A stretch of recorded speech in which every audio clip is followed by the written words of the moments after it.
mehitatud valve. See on siis inimene, kes asub objektil.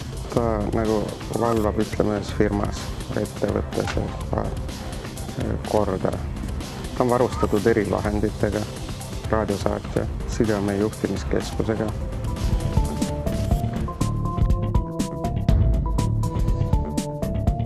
Kaubandusobjekte on küllaltki palju.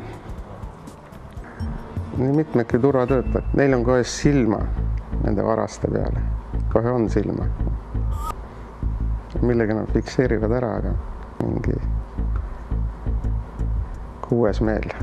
Kaubandus on küllaltki raske töötada ja füüsiline vastupidavus peab hea olema, sest inimesi käib ikka palju sisseoste tegemas, olgu see kauplus suur või väike ja vargus esineb.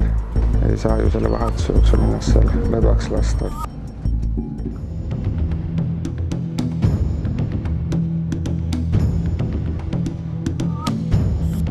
Ma arvan küll, et turvatöötaja elukutse ka heaoluühiskonnas on üks stabiilsemaid ja kindlamaid. Vajadus selle järgi ei kao kunagi ära.